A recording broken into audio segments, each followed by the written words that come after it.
Harp, you wrote a column on this, on the possibility of Max or even Verlander getting traded at the deadline. Why is it unlikely that the Mets will move either of those guys? Yeah, well, the scouts and executives I talked to feel like that no team is going to give them a big return, even if Steve Cohen pays down these contracts on either Scherzer or Verlander. And Scherzer's the more likely to go, just because I think he would be more willing to waive the no trade.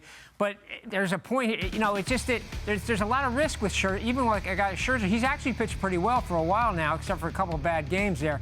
But still, all these teams, they watch, you know, they know he broke down at the end of the last 2 years. And so are you going to give up one of your top pitching prospects for a guy like Scherzer, even though he can help you maybe win a championship? So I think even that, there's going to be a point where Cohen says, well, I'm not going to pay down these contracts unless I'm getting really good talent back. Yeah. That's the whole point of the thing. So I just think there's going to come a point where Cohen says, we're better off keeping them and trying it again maybe with these guys for one more year. That's how long they're going to be. Yeah, if the guys you talk to are right on value, I agree with you. I just wonder if a team like the Diamondbacks or the Rangers, who's finally in a moment, might get itchy, like on the last day or two of the deadline, is step up, be like, fine, if you're paying him or Verlander, and we'll give you a prospect. Much? I mean, in addition to this year, $43 million next year. How much? I understand. Yeah, I agree. I think that Scherzer is worth more to the Mets than to anything else. I think this guy, it's easy to forget what an unbelievable culture changer he was when he got here.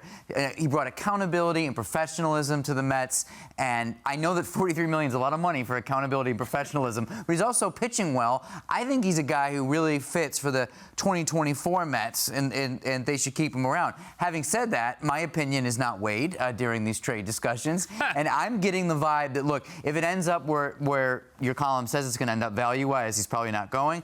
But I'm getting the vibe over the last couple of days that Scherzer trade is something, and a Verlander trade, no less, is something that will be explored pretty seriously if things keep going on this way. They should, and I think they will. And I think in the case of Scherzer and Steve Cohen, they're both rational realists here, where Cohen's like, well, I like Max, but what are you going to do if they get to that point? It's a smart thing to do to move. And I think Scherzer's like a guy who understands this is a business. I had a conversation with him that was similar to what we saw on camera the day before. And he's just realistic about the whole thing. He's like, Steve wants to talk to me, then we'll talk, because that's not like, no way would I ever consider it. That's like, yeah, that's baseball, and that's what's happening.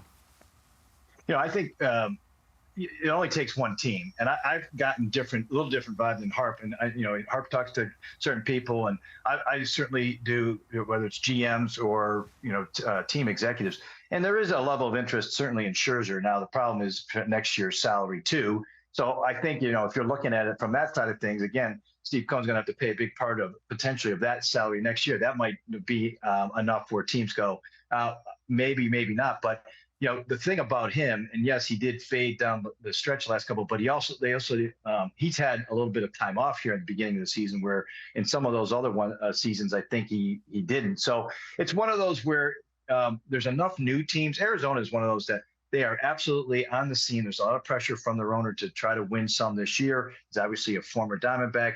They could afford a salary like that for next year. So there's some extenuating circumstances in teams that I think that the Mets should target. And then you got to go down that road of seeing if Max would be willing to be traded. So, it's a little complicated. If you're betting on it, he's a lot harder to do.